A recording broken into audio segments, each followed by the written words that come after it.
Makanan pendamping ASI. Halo bunda-bunda, sudah tahukah apa itu makanan pendamping ASI?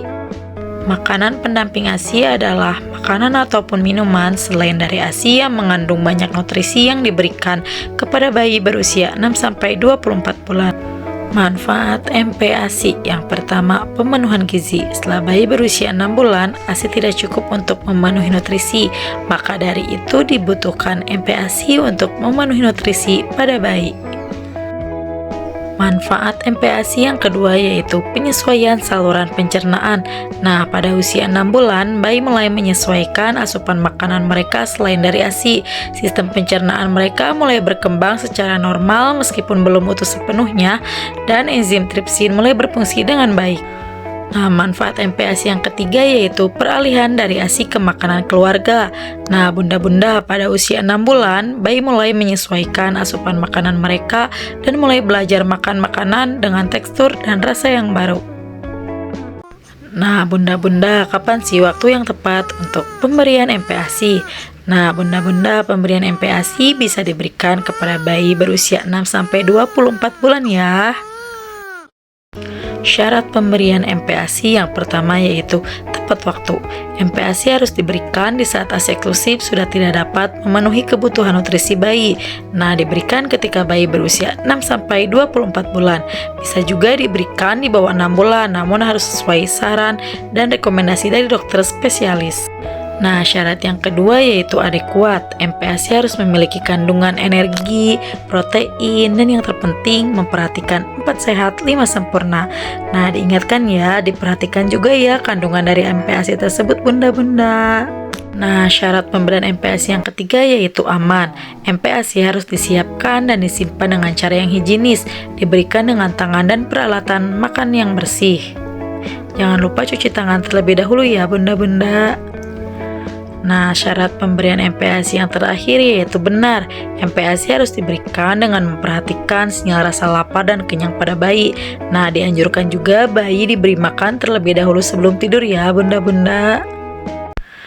Nah, bunda-bunda, jangan ya memberikan MPASI terlalu dini, atau bisa disebut memberikan MPASI kurang dari 6 bulan. Kenapa sih kok jangan? Nah, setelah ini kita bahas dampak dari pemberian MPASI terlalu dini. Dampak pemberian MPASI terlalu dini. Yang pertama, bayi bisa tersedak. Bayi bisa tersedak karena kemampuan menelan dan duduknya belum matang, sehingga makanan bisa masuk ke saluran pernapasan.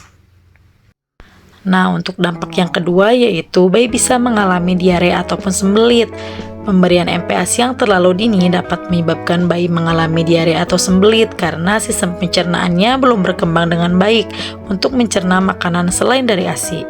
Nah, dampak yang ketiga yaitu bayi terlalu gemuk. Pemberian MPASI yang terlalu dini dapat menyebabkan bayi mengalami obesitas karena asupan kalori yang berlebihan sebelum tubuhnya siap mencerna makanan yang padat.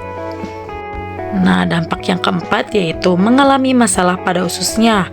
Nah, pemberian MPASI yang terlalu dini dapat menyebabkan masalah pada usus bayi karena sistem pencernaannya belum matang untuk mencerna makanan selain dari ASI.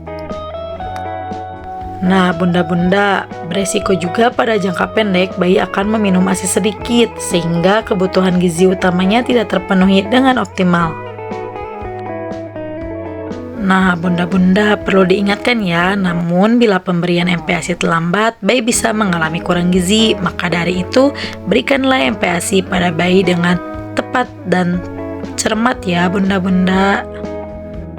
Nah, sekarang kita bahas pola pemberian MPASI. Nah, pada bayi berusia 6 bulan bisa diberikan seperti bubur ataupun golongan beras dari sereal, makanan lain yang bertekstur lembut dan aman bagi bayi. Bubur dapat diberikan dengan frekuensi 2-3 kali per hari. Nah, bunda-bunda, jangan coba-coba ya memberikan madu pada bayi meskipun ASI belum keluar. Karena madu tidak boleh diberikan pada bayi karena bisa mengandung kuman berbahaya yang dapat membuat sistem pencernaan bayi bermasalah. Nah, bunda-bunda, untuk bayi berusia 9-12 bulan, MPASI-nya bisa dari karbohidratnya nasi, bubur, proteinnya ayam halus, telur kuning, tahu, dan tempe. Sayurannya bisa wortel kukus ataupun bayam, buah-buahannya bisa pisang dengan diberikannya frekuensi 3-4 kali per hari ya, bunda-bunda. Nah, untuk bayi usia 12-24 bulan, MPASI-nya dari karbohidratnya bisa nasi, kentang, ubi. Proteinnya ada ayam, telur, ikan, tahu, dan tempe. Sayurannya bisa wortel dan bayam, buahnya pisang, pepaya, ataupun apel. Frekuensi 3-4 kali per hari ya, bunda-bunda. Nah, sekarang kita bahas proses pengolahan MPASI. Yang pertama, MPASI bisa diolah dengan cara di blender. Nah, di blender itu sampai tekstur MPASI-nya bertekstur lembut dan halus ya, bunda-bunda. Nah, untuk cara yang kedua yaitu bisa dengan dimasak. Nah, dimasaknya seperti bunda-bunda memasak bubur ya, tapi tetap harus diperhatikan tekstur kelembutannya ya, bunda-bunda. Nah, untuk proses pengolahan MPASI yang ketiga yaitu bisa disimpan di kulkas. Namun tetap ya bunda-bunda, ketika setelah disimpan di kulkas tetap harus dihangatkan. Ataupun bisa dengan dikukus ya bunda-bunda. Nah, bunda-bunda, tadi sudah dijelasin ya apa itu MPASI, manfaat MPASI, dampak dari MPASI, syarat pemberian MPASI, proses pengolahan MPASI, pola pemberian MPASI.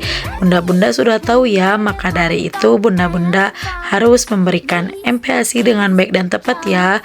Dan jangan lagi diberikan MPASI kurang dari 6 bulan ya bunda-bunda.